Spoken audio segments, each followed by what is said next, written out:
అయితే నేను అత్యంత కీలకంగా చెప్పేది ఏంటంటే, దేవుని నమ్మాము అంటున్న మన జీవితాలలో దేవుడు నీ నమ్మకత్వాన్ని చూచి నీ జీవితంలో అద్భుతాన్ని దేవుడు చెయ్యాలి అంటే నీవు దేవుని కొరకు ఏమి వదలగలుగుతున్నావు? సార్ నేను ఏం వదులుతాను సార్, మరి ఏం వదలంటే అది పని అవదు, మరి వదలాలి. మరి అబ్బే నేను వదలనండి. అబ్రాహాము వదిలేడు కాబట్టి దేవుని దృష్టిలో ఎలాగున్నాడు? నమ్మకమైన వాడని దేవుడు ఎరిగారు. నేను ఒకసారి చెప్తున్నాను, నువ్వు దేవుని నమ్మటం ఎంత ప్రాముఖ్యమో దేవుడు కూడా నిన్ను నమ్మటం అంతే ప్రాముఖ్యం. చెప్పండి, దేవుడు మనల్ని ఏం చేయాలి? నమ్మాలి కదా. చూడండి, ఇప్పుడు ఈ అననీయ అనే వ్యక్తి నమ్మకమైన మనుష్యుడు. ఎవరికి నమ్మకంగా ఉన్నాడు? దేవునికి నమ్మకంగా ఉంటున్నాడు. ఇక్కడ అధికారిగా ఉన్నాడు కదా. నేనేమంటానంటే, నమ్మకమైన వారికే దేవుడు ఆధిక్యతను దేవుడు ఇస్తాడు సార్. నమ్మకమైన వారికే. ఈరోజు వాగ్దానం ఏంటి? ఈరోజు వాగ్దానం ఏమిటండి? నమ్మకమైన వారికి దీవెనలు మెండుగా కలుగును. ఈరోజు వాక్య వాగ్దానం ఏమిటి? అదే కదా. అదే కదా. నమ్మకమైన వానికి ఏం కలుగుతాయంట? నేనేమంటానంటే, నమ్మకమైన వాడని దేవుడు నిన్ను ఎరిగినప్పుడే దీవెనలు నీకు వస్తాయి. ఆమేన్. ఆ నమ్మకత్వాన్ని దేవుడు నీలో చూడాలి కదా, నీ క్రియలలో చూడాలి కదా, నీ జీవితంలో చూడాలి కదా.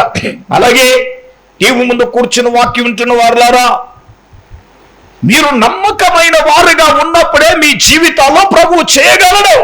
నీ నమ్మకత్వాన్ని దేవుడు ఎరిగి ఉండాలి కదా, నీ నమ్మకత్వాన్ని దేవుడే చూడాలి కదా.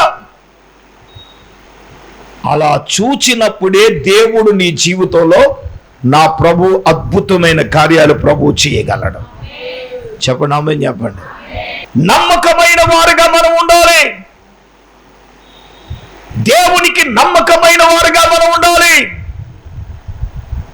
చూడండి, 101వ కీర్తన 5వ చరణములో ఏమని రాయబడి ఉందండి?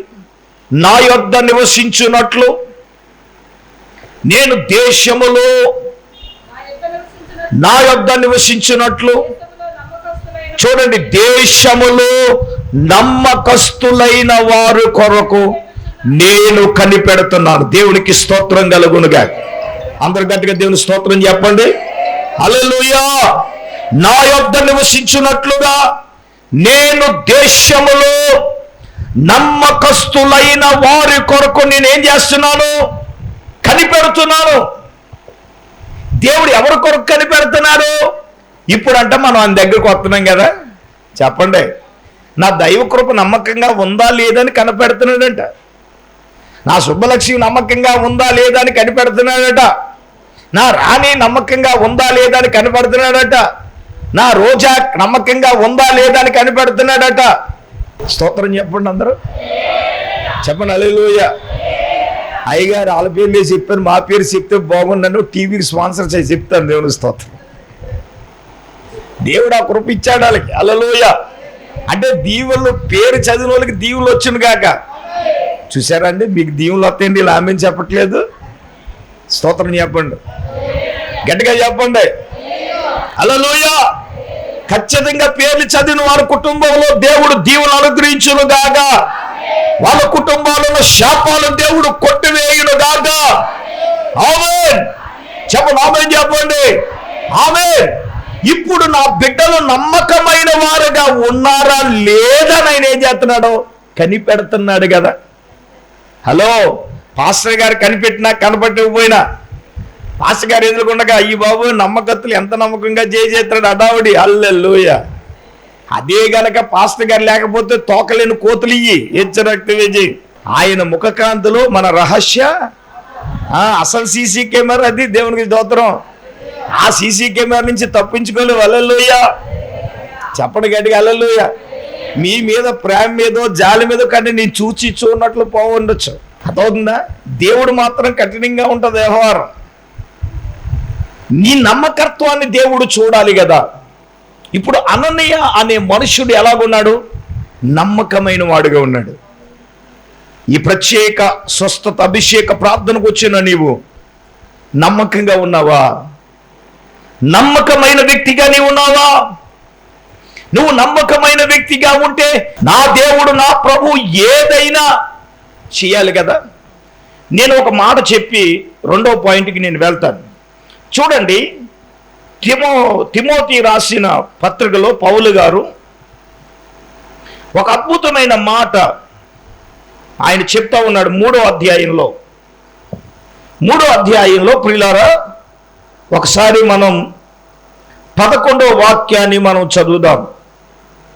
అటువలే పరిచర్య చేయు స్త్రీలను మాన్యులై, కొండెములు చెప్పని వారును, మితానుభవం గలవారును, వినాలి, అన్ని విషయాలలో నమ్మకమైన వారుగా ఉండాలి. ఈ మాట అందరూ చెప్పండి, పక్కోళ్ళకి షేక్ హ్యాండ్ ఇచ్చి.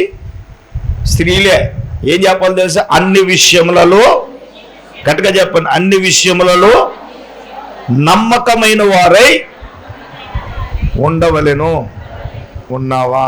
ఇది మాత్రం బాగానే చెప్పారు, కానీ ఉన్నావంటే అన్నావిడికే ఉన్నానో లేదని డౌట్. అది అర్థమవుతుందా మీకు? ఉన్నావా లేదా లేదే డౌట్గా ఊరుకోండి. అయ్యగారు ఎవరు చూసి? దేవుడు చూస్తున్నాడు, దేవుడు కనిపెడుతున్నాడు. నమ్మకమైన వాడని దేవుడు ఎరిగి ఉన్నాడు. నువ్వు ఉన్నావా లేదని దేవుడు చూస్తున్నాడు. మోషే అని అన్నాడు కదా, నా ఇల్లు అంతట్లో. నేను అదే మాట దేవుడు నీ గురించి అనగలడా? ఇప్పుడు పరిచర్య చేసే స్త్రీలండి. ఎవరండి ఇక్కడ చెప్పాలి? పరిచర్య చేసే స్త్రీలలో నమ్మకర్త ఉండాలి. ఇక్కడ ఒక వ్యక్తి గురించి కాదు, పరిచర్య చేసి అందరి గురించి. ఆ నమ్మకత్వాన్ని దేవుడు ఏం చేస్తాడు? మన ఇంట్లో మనం ఎలా చేసుకుంటున్నామో దేవుని పరిచర్య కూడా అలాగే నమ్మకంగా మనం చేయాలి. అది మరి ఆ నమ్మకత్వాన్ని మనుషులు చూసినా చూడకపోయినా, అయ్యగారు చూసినా చూడకపోయినా, అమ్మగారు చూసినా చూడకపోయినా, దేవుడిని నీ నమ్మకత్వాన్ని చూస్తున్న దేవుడు నీకు మెండైన దేవుళ్ళు ఇస్తాడు. నేను నమ్ముతున్నాను, నేను పరిచర్య నమ్మకంగా చేశాను కాబట్టి దేవుడు నన్ను ఏం చేశాడు? దీవించాడు, ఆశీర్వదించాడు. ఈ రోజున నేను అన్నిటిలో అర్హత లేని వాడిని. ఎడ్యుకేషన్లో, చదువులో కూడా నాకు అంత అర్హత లేదు. ఈరోజు అయినా కానీ ఎడ్యుకేషన్ కలిగిన వారి మధ్యలో సమరూపిగా నన్ను దేవుడు ఒక స్థాయిలో దేవుడు పెట్టాడు. ఆమేన్, ప్రైజ్ ద లార్డ్. గట్టిగా చేతులెత్తి స్తోత్రం చెప్పండి. హల్లెలూయా. చాలా మందికి తెలుసు. నేనేమంటానంటే, నీ నమ్మకత్వాన్ని చూచిన దేవుడు నీ చదువుతో, నీ క్వాలిటీతోని దేవునికి అవసరం లేదు. దేవునికి నువ్వే కావాలి. నమ్మకమైన పరిచర్య చేయాలి. నీకు అప్పగించబడిన బాధ్యతను నమ్మకర్తంగా చేయాలి. చేసినప్పుడే దేవుడు, నమ్మకమైన వానికి దేవుడు ఏం చేస్తాడు? దీవులు మాత్రం ఇచ్చేయండి సార్, మేము మాత్రం అప్పగించిన పనులు నమ్మకంగా చెయ్యం, మా ఇష్టం వచ్చినట్టు. నీ ఇష్టం వచ్చినట్టు చేయడం కాదు, దేవుడు ఎలా ఇష్టపడుతున్నాడో అలా చేయాలి. దేవుడు కోరుకున్నట్లుగా దేవుడు చేయాలి. నీ ఇష్టానుసారంగా మనం చేయడానికి వీలేదు. అన్ని విషయాలలో కూడా మనం ఏం చేయాలి? నమ్మకమైన వారంగా ఉండాలి. అననీయ ఎలాగున్నాడు? నమ్మకమైన మనుష్యుడు. మరి నీవు, నేను, మనం నమ్మకమైన వారుగా మనం ఉన్నామా? అననీయలో ఉన్నటువంటి నమ్మకత్వం మనలో ఉందా? పరిచర్య చేయు స్త్రీలలో ఉన్నటువంటి నమ్మకత్వం మనలో ఉందా? అబ్రహాములో ఉన్న నమ్మకత్వం మనలో ఉందా? దేవుడు కనిపెట్టినప్పుడు, దేవుడు చూచినప్పుడు నీలో, నాలో, మనలో నమ్మకత్వాన్ని దేవుడు చూడాలి. నేనేమంటానంటే, నీ నమ్మకత్వాన్ని చూచినప్పుడే నీ జీవితంలో నా దేవుడు అద్భుతం చేయగలడు. ఆమేన్. నువ్వు నమ్మాలి. నా భర్తను మారుస్తాడని నువ్వు నమ్మాలి. దేవుడు నాకు మంచి గృహాన్ని ఇస్తాడని నువ్వు నమ్మాలి. నా బిడ్డలకు దేవుడు మంచి ఉద్యోగాన్ని ఇస్తానని నమ్మాలి. ఇదిగో నా దేవుడు ఈ కార్యము చేయబోతున్నాడు. నువ్వేం చేయాలి? వాడు అడుగుతున్నప్పుడు అన్నాడు, నమ్ముట నీ వాళ్ళకి నమ్మవానికి సమస్తము సాధ్యమే. అయ్యా నిన్ను నమ్ముతున్నాను అన్నాడు. గుడ్డివాడిని అడిగాడు, నీకేం చేయబోతున్నానంటే వాడు ఏమన్నాడు?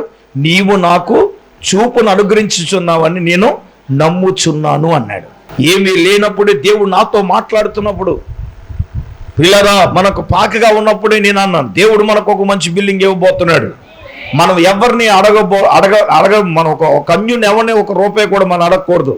విశ్వాసులమే మీరిచ్చిన దాంతోనే నేను అంటున్నాను, స్టిల్ నౌ ఈ రోజు వరకు కూడా నేను ధైర్యంగా చెప్పగలను, ఈ ఈ నిర్మాణంలో అన్యుడు ఒక్క రూపాయి కూడా లేదు. అన్యుడిది ఒక్క రూపాయి కూడా లేదు. నేను నమ్మకంగా చెప్పగలను. పిలిచిన వాడు ఎవరో నమ్మదగిన దేవుడు.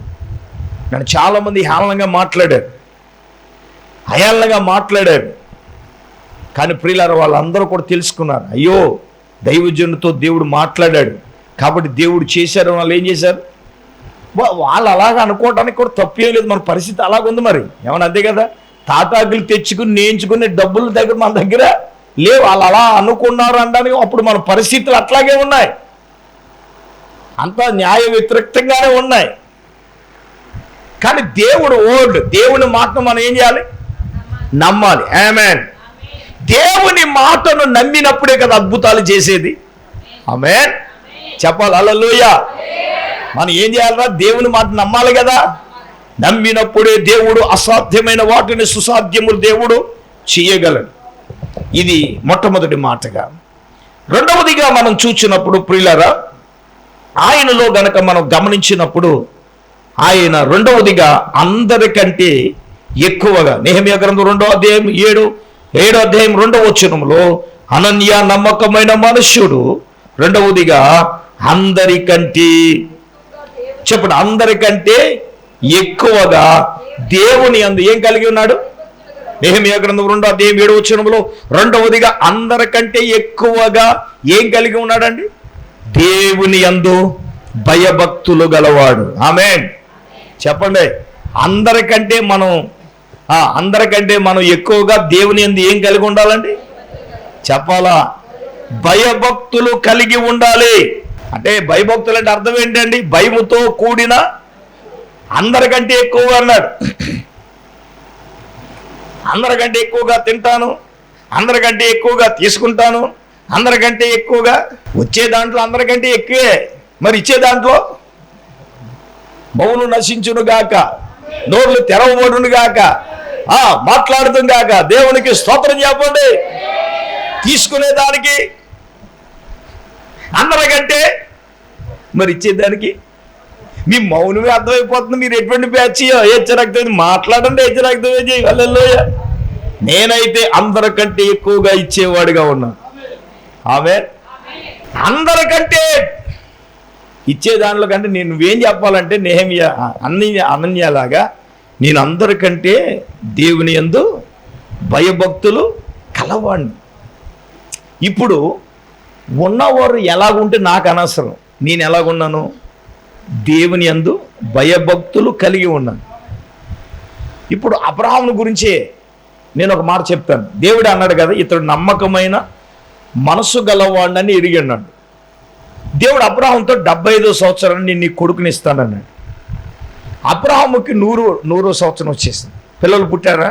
పుట్టలేదు. 75లోంచి 100లోంచి 70 తీసేయండి. 25 సంవత్సరాలు ఎదురు చూడగా దేవుడు ఏమిచ్చాడండి? కొడుకును బాగానే ఇచ్చాడు. ఇచ్చిన తర్వాత ఏమన్నాడంటే, సడన్గా దేవుడు ఒక రోజున నీ ఒక్క కొడుకు నువ్వు నాకు ఇచ్చే, నువ్వు ప్రేమించే కొడుకునిచ్చే అన్నాడు. నాకు చాలా విచిత్రం అనిపించింది. ఏంటి దేవుడు ఎలా మాట్లాడుతున్నాడు ఏంటి? దేవుడు అబ్రహాము దేవుణ్ణి ప్రేమించాడుగా. అప్పుడు నాకు జ్ఞానబలు టింగి నెలిగిందనమాట. దేవుని స్తోత్రం. ఏంటంటే ఇచ్చే వరకు ఈడు దేవుణ్ణి ప్రేమించాడు, ఇచ్చిన తర్వాత ఎవరిని ప్రేమించాడండి? కొడుకును ప్రేమించాడు. చూడండి, కొంతమంది అవసరం ఉన్నవరకు వచ్చేసి ప్రార్థన చేసి రక్తవే చేయి. ఒక ఆవిడ పప్పు గ్రైండర్ గురించి ప్రార్థన చేయమంది. చాలాసార్లు చెప్పాను. ఇచ్చే వరకు ఏ ప్రార్థన మానలేదు. ఇచ్చిన తర్వాత శుక్రవారి ప్రార్థన, కన్నీటి మామూలు ప్రార్థన కాదండి, విజ్ఞాపన ప్రార్థన. ప్రభా ఇది నాకు బాధేసింది. ఇచ్చే ప్రభా అంటే ఇచ్చేసాడు. దేవుని ఇస్తాడు, ఇచ్చేస్తాడు. మరి ఎవడా? మరి ఇప్పుడు ఏమైంది? ఇవిడికి శుక్రవారం ప్రార్థన అంటే, ఆదివారం అంటే అబ్బాయి అర్థమే మనకు చెప్తారు వందనాలు. అంటే ఇచ్చే వరకు దేవుని ప్రేమించింది, ఇచ్చిన తర్వాత ప్రభా నాకు ఒక ఇల్లు ఇస్తే సరిపోతుంది ప్రభా అని ఇచ్చాడు ఇల్లు. ఇంక ఇప్పుడు రోజు తుడుచుకుంటాం చేసుకుంటాం, డబ్బు ప్రభా అంటే ఇచ్చాడు. నువ్వు దేన్ని ప్రేమించాలా చెప్పండి? ఈ రోజున మనం ఎక్కడ ఫెయిల్ ఇస్తున్నాం అంటే, డబ్బు కంటే సౌఖ్యానికే సుఖాన్ని ఎక్కువ ప్రేమిస్తున్నాం. నువ్వు ఏది ప్రేమిస్తావు అది దేవుడు దాని నుంచి నేను తీసేస్తాడు యేసు రక్తం వేసాను. ఇప్పుడు ప్రవక్త ఇలాగే ప్రకటించాడు, ఎవడో ఎజ్కేలు ప్రవక్త. ఒరే నువ్వు దేని ప్రేమిస్తున్నావు అది నీ యొద్ద నుండి తీసేస్తానని చెప్తే పాప అంతా ప్రకటించి వచ్చిన తర్వాత సాయంకాలం వచ్చాడు. ఒరే నువ్వు ప్రేమించే భార్య నేను చంపేస్తానన్నాడు. ఆ ప్రవక్త ఎవరు తెలుసా? ఎజ్కేలు ప్రవక్త. ఏమన్నా తీసేస్తానన్నాడు. మరి దేవుడు అన్నాడు, మీరు అంత దుర్మార్గుడు, అంత కర్కశ, నువ్వు ఇశ్రాయేలు మధ్యలో ఒక సాక్షిగా నువ్వు ఉండాలంటే నేను ఈ పని చేయాలి. కొన్ని సమయాల్లో దేవుడు కొన్ని సాక్షిగా ఉన్నప్పుడు దేవుడు తీసేస్తాడు. మరి దానికి కర్కశంగా, దుర్మార్గుడిగా, కఠినంగా వ్యవహరించాలనుకోవడానికి వీల్లేదు.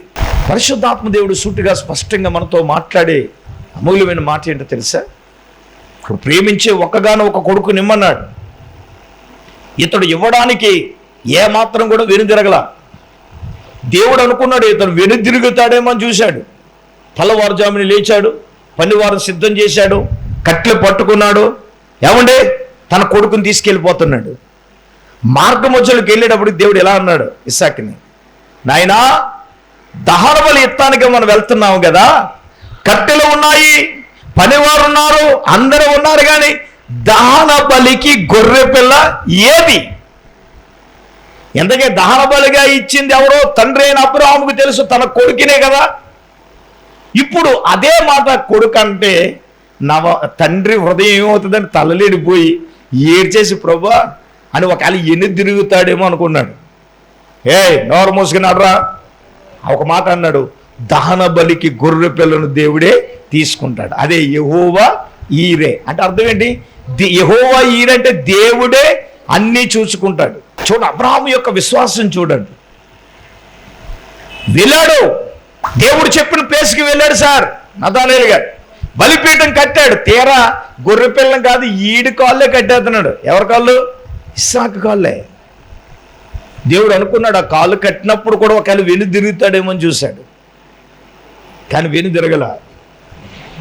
సరే కత్తి తీశాడు, ఎత్తేటప్పుడు ఇంకా దేవుడు అనుకున్నాడు అయ్యో బాబు వీడు ఆగి లేడు. అందుకు దేవుడు అన్నాడు, అబ్రామా అబ్రామా ఆగు, నువ్వు బలి ఇవ్వవలసింది నీవు కొడుకుని కాదు. అలా చూడు పొదల్లో ఏం చెట్లుందో, ఒక పొట్టేలు చిక్కుకొని ఉంది, నువ్వు తీసుకుని వచ్చి నువ్వు దాన్ని ఏం చేయాలి? వధించాలి. ఇప్పుడు మనం చదవలసిన మాట ఆదికాండ గ్రంథంలో దేవుడు ఏమంటున్నాడు మనం చదువుదాం. 22వ అధ్యాయము 11, 12 వచనాలు మనం చదువుకుందాం. ఆదికాండ గ్రంథము 22వ అధ్యాయం పిలిచి నేను అప్పుడు ఆయన చిన్నవాని మీద నువ్వు చేయవేయకము, అతన్ని ఏమీ చేయకము, నీకు ఒక్కడయున్న నీ కుమారుని చూడ నాకియ్య వెనుతీయలేదు గనుక చూడండి నీవు దేవునికి భయపడువాడు అని ఇందువలన నాకు కనబడుచున్నది. చప్పులు కొట్టండి గట్టిగా, కొట్టండి గట్టిగా. ఇప్పుడు దేవుడు అంటున్నాడు ఇందువలన నీవు నాకు భయపడువాడు అని. అసలు దేవుని భయం ఉందా మనకి? నాకు చాలా బాధ చేసింది. ఇప్పుడంటే నిండిపోయే రేజు రక్తమే. మరి నువ్వు దేవునికి భయపడుతున్నావు, నువ్వు నాకు అది కనపడేది, నువ్వు దేవునికి కనపడాలి. అది పాయింట్. హల్లెలూయా. ఏమ రవ్య అబ్రాహాము దేవునికి భయపడ్డాడని కనపడ్డాడా లేదా? ఇప్పుడు మనం ఎవరికి కనపడాలి? దొంగ మూచికి హెచ్చుకుని హెచ్చ రక్తం వేసే నువ్వు నాకు అది కనపడవలసిన దేవునికి కనపడాలి. అది మరి అంతా నాదే అయిపోతుంది. నువ్వు లేకపోతే నీ స్థానంలో దేవుడు ఇంకొకరిని తీసుకొస్తాడు. నేను సరిగ్గా చేయకపోతే నా స్థానంలో ఇంకొకరిని నెడతాడు దేవుడు. అదే కదా. అంతా నీ లేకపోతే ఏమైపోద్ది? రాత్రి దైవజనుడు చెప్పాడు, అవదు ఇంకొకరు దేవుడు తీసుకొస్తాడు. దైవజనుడు అర్థమయ్య గారు కూడా చెప్పారు, ఇంకొకరిని తీసుకొస్తాడు. కాకిలా ఆగిపోతే ఏలే గారు ఒడినే ఉన్నాడా? మరి ఎవరో సారైపోతేనే అది మాట్లాడేంటమ్మా, సారైపోతేనే ఎదరాలు కాకులు గారు అనుకోండి, మేము తెస్తున్నాము ఏలియా గారు, ఇక మానెత్తిని పరిస్థితి ఏంటంటే పోజు కొడితే కాకిలు వేసేవారు, కాకిలు లేకపోతే సారైపోతేనే కదా. మరి కాకిపోతులుగా దేవుడు ఎవరిని తీసుకొచ్చాడు? సారైపోతే ఎదవరాలని దేవుడు చూపించాడు. దేవునికి స్తోత్రం. అసలు నువ్వు దేవునికి భయపడుతున్నావా? ఇదిగో నీ ఒక్కగానైనా ఒక్క కొడుకును నువ్వు ఇవ్వడానికి నువ్వు వెన్ను తీయలేదు గనుక. అద్భుతమైన మాట అది. అమ్మా, నీ కుమారుని నాకియ్య వెన్ను తీయలేదు గనుక నీవు దేవునికి భయపడువాడు అని ఇందువలన నాకేమవుతుంది? నువ్వు దేవునికి భయపడుతున్నట్టు దేవునికి కనపడుతుందా? నువ్వు దేవునికి భయపడే వ్యక్తివైతే నువ్వు అన్ని విషయాల్లో లోబడతావు. సేవకుని మాటకు లోబడతావు, సమయానికి నువ్వు వస్తావు, దేవుని భయం ఉంటావు. అయ్యి బాబోయ్, నేను ప్రార్థనా సమయానికి వెళ్ళకపోతే నేను పోగొట్టుకుంటాననే భయం నీలో ఉండాలి. పాటలు పోగొట్టుకోకూడదు, నేను ఆరాధన నేను పోగొట్టుకోకూడదు, వాక్యం నేను పోగొట్టుకోకూడదు, ఏ ఉన్న పలారం మాత్రం నేను పోగొట్టుకోకూడదు. అందులో అమాయకంగా చూడకుండా అందులో నేను ఉన్నాను. మరి హల్లెలూయా. యేసుబాబు జీతం ఇచ్చినట్టు ఎప్పుడు వచ్చినా జీతం ఇచ్చాడు కదండి. చెప్పండి, పొద్దున్న వచ్చినోడికి అదే జీతం, మధ్యాహ్నం వచ్చినోడికి అదే జీతం, సాయంకాలం వచ్చినోడికి అదే ప్రభు. మరి 1 గంటకు 10:30కు వచ్చినోడికి అదే టిఫిను. చెప్పండి, మాట్లాడండి. పోనీ ఏమన్నా పొద్దున్న 11 వచ్చినోడికి ఏమన్నా ఒక బజ్జి ఎక్కువ వేస్తామంటే ఈవిడ ఇలాగే చూస్తుంది, ఏమన్నా నాకు ఎక్కువ వేసావు ఇవా. మరి యేసుబాబు న్యాయం పెట్టాడు, మరి అదే ఫాలో అవ్వదు. మరి దేవునికి స్తోత్రం. వీళ్ళు ఎప్పుడు వచ్చేది మ్యాటర్ కాదు, ఎలాగా. ఇప్పుడు మనం దేవునికి భయపడ్డాం అనేది మనకి ఇందు మూలంగా కనపడుతుంది అన్నాడు ఆయన. ఇది చాలా సీరియస్గా మనం తీసుకోవాలి. ఇది అలనాడు అనన్యాయే అందరికంటే దేవుడెంతో భయభక్తులు కలిగి ఉండడం కాదు, నీవు నేను మనము కూడా దేవుడంటే భయము భక్తి మనము కలిగి ఉండాలి. అది నీ నమ్మకత్వాన్ని చూడాలి. నువ్వు దేవునికి భయపడుతున్నావా లేదనేది నువ్వు ఎవరు కనబడాలి? నువ్వు దేవునికి కనబడాలి. చూడు, అబ్రహాము జీవితంలో ఈ రెండు మనం చూస్తున్నాం. అతని నమ్మకత్వాన్ని దేవుడు ఎరిగి ఉన్నాడు, నమ్మకమైన వాడని దేవుడు ఎరిగి ఉన్నాడు. రెండవదిగా ఇతడు దేవునికి భయపడవాడని కూడా దేవుడికి కనబడుతుంది. కనబడుతుందంటే అర్థం ఏంటంటే అతని క్రియలే సాక్ష్యం ఇచ్చింది. ఏమిచ్చినాయమ్మా? నీ క్రియలు సాక్ష్యం ఇవ్వాలి. అన్ని దుర్మార్గం పనులు లేచి రక్తమే చేయ, అన్యాయం అయిపోతావు. హల్లెలూయా. చేతనైతే ఉపకారం చేయాలి కానీ దుర్మార్గ పని చేయకూడదు. ఎవరైనా కానివ్వండి, ఏదైనా కానివ్వండి, క్రీస్తు న్యాయ పీఠం ఎదుట అత్తగారైనా, తల్లైనా, కూతురైనా, కోడలైనా, కొడుకైనా, తండ్రి అయినా, మామైనా, ఎవరైనా క్రీస్తు సింహాసనం ఎదుట మనం ఏం చేయాలి? నిలబడాలి. దేవుడికి భయపడ్డప్పుడు మనం అన్యాయం ఎలా చేయగలుగుతాం? దేవుడు అన్నారు, న్యాయం చేయటం నాకు ఇష్టం అన్నారు. ఇప్పుడు మనం ఏం చేయాలి? న్యాయమే చేయాలి, న్యాయమే మాట్లాడాలి. నువ్వు దేవుడి అంటే భయము భక్తి కలిగి ఉన్నావా? దేవుడు చాలా స్పష్టంగా పరిశుద్ధాత్మ దేవుడు మనతో మాట్లాడుతున్నాడు. ఇప్పుడు దేవుని దృష్టిలో నమ్మకమైన వాడుగా అననీయ ఉన్నాడు.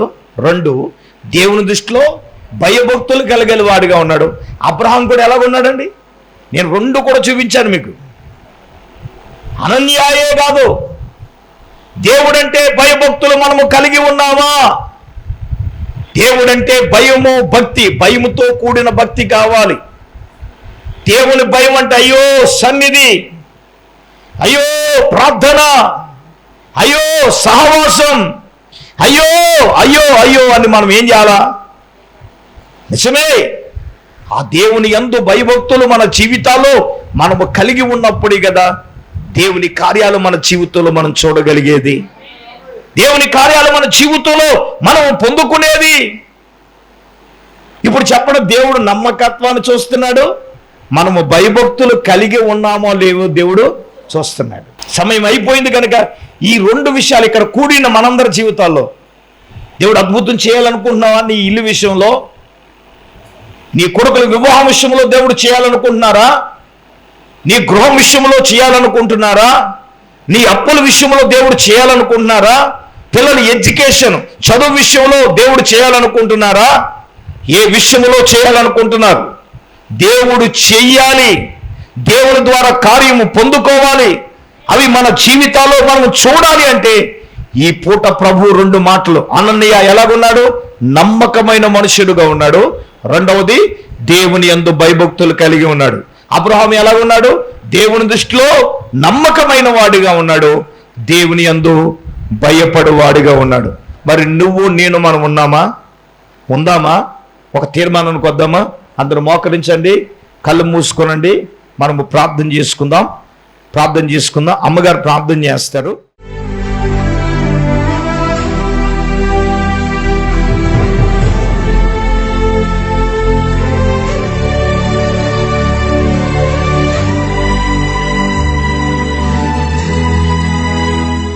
స్తోత్రం స్తోత్రం స్తోత్రం స్తోత్రం స్తోత్రం. పరిశుద్ధుడైన తండ్రి, మహోన్నతుడా, నీకు వందనాలు, స్తోత్రాలు ప్రభువా.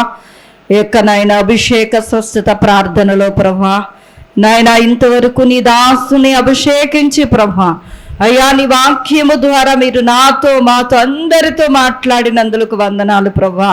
అయ్యా హనన్య అనే భక్తుడి గురించి ప్రభువా, అయ్యా నాయన అతడు ప్రభువా నమ్మకమైన వ్యక్తి అని ప్రభువా, నమ్మకమైన వాడని నాయన, నమ్మకస్తుడని ప్రభువా, అందరికంటే ఎక్కువగా భయభక్తులు కలిగిన వాడని ప్రభువా, అయ్యా మీరు మాతో మాట్లాడారు తండ్రి, నీకు వందనాలు ప్రభువా. అయ్యా నాయనా నా తండ్రి నీకు స్తోత్రాలు. నీ సన్నిధానంలో కూర్చున్న ప్రతి ఒక్కరూ కూడా అయ్యా మేమందరము కూడా నాయన నీకు నమ్మకస్తులుగా ఉండాలని, నాయన నమ్మకమైన వారుగా ఉండాలని ప్రభువా మీరు మాతో మాట్లాడారు తండ్రి. అయ్యా ఇంతవరకు నాయన ఏ విషయంలోనూ కూడా ప్రభువా అయ్యా మేము నమ్మకత్వం కలిగి లేమేమో తండ్రి. ఈ వాక్యాన్ని బట్టి ప్రభువా మా జీవితాలు సరి చేసుకునటానికి ప్రభువా అయ్యా ఇప్పటి నుంచి నాయన ప్రతి విషయములో, నీ క్షణము నుంచి ప్రతి విషయములో నీకు నమ్మకముగా జీవించడానికి, నమ్మకంగా బ్రతకడానికి, నమ్మకంగా ఉండటానికి ప్రభువా సహాయం దయచేయండి నాయన. అయ్యా నా తండ్రి నీకు స్తోత్రాలు. అందరి మనుషుల కంటే నాయన మరీ ఎక్కువగా నాయన తండ్రి అయ్యా నీకు నాయన భయభక్తులు కలిగిన వాడని మాతో మాట్లాడావు తండ్రి. యేసయ్యా నీకు స్తోత్రాలు ప్రభువా. నా జీవితాల్లో కూడా ప్రభువా నీ యందు నాయన భయభక్తులు కలిగి ఉండటానికి, నాయన భయముతో కూడిన భక్తి చేయటానికి సహాయం దయచేయండి నాయన. అయ్యా నాయన అబ్రహాము గురించి కూడా మీరు మాతో మాట్లాడారు నాయన. అతడు కూడా నమ్మకమైన మనస్సు కలిగిన వాడని. అయ్యా నా ప్రభువా నీకు స్తోత్రాలు తండ్రి. ఒక్క కుమారుని ప్రభువా నీవు అడిగినప్పుడు నాయన ఇవ్వడానికి వెనుదీక అయ్యా నీకు స్తోత్రాలు. నీకు భయపడవాడుగా కనబడుచున్నాడని మీరు మాతో మాట్లాడారు నాయన. అయ్యా మనుషులకు కాదు ప్రభువా కనబడేది, నీకు మేము కనబడాలి తండ్రి. అయ్యా నీ దృష్టిలో ప్రభువా అయ్యా నాయన నీ సముఖమందు ప్రభువా మేము ఎలాగున్నామో తండ్రి, ఈ వాక్యాన్ని బట్టి ప్రభువా మమ్మల్ని మేము పరిశీలించుకుని, పరీక్షించుకుని, పరిశోధించుకుని ప్రభువా నీ ఎదుట ప్రభువా నాయన నమ్మకస్తులుగా, భయభక్తులు కలిగిన వారుగా అయ్యా ఏ పని అప్పగించినా నమ్మకంగా చేయటానికి, మందిరానికి నమ్మకంగా రావటానికి అయ్యా నాయన తండ్రి ప్రతి విషయంలోనూ నమ్మకంగా జీవించడానికి, బ్రతకడానికి సహాయం దయచేయండి. విత్తబన్ని మాటలు ప్రభువా వాక్యాన్ని వినుచున్న నాయన ప్రతి ఒక్కరిని కూడా ప్రభువా అయ్యా పేరు పేరున దయతో జ్ఞాపకం చేసుకుని ప్రతి ఒక్కరిని నమ్మకస్తులుగా, భయభక్తులు కలిగిన వారుగా చేసి సమస్త ఘనత, మహిమ, ప్రభావాలు మీరే పొందమని యేసయ్య పరిశుద్ధ నామములో ప్రార్థన చేసి అడిగి వేడుకొంచున్నామా పరమ తండ్రి, ఆమేన్. మన పరమ తండ్రి అయిన దేవుని ప్రేమ, మన ప్రభువును రక్షకుడైన యేసుక్రీస్తు ప్రభుల వారి యొక్క దివ్యమైన కృప, పరిశుద్ధాత్మ దేవుని యొక్క అన్యోన్య సహవాసం, ప్రభు బిడ్డలారు ఇక్కడ కూడినెల్లరకు, టీవీ ముందు కూర్చుని వాక్యం వినేల్లరకు ఆయన కృప సదాకాలము తోడై ఉండును గాక. ఆమేన్, ఆమేన్, ఆమేన్, ఆమేన్.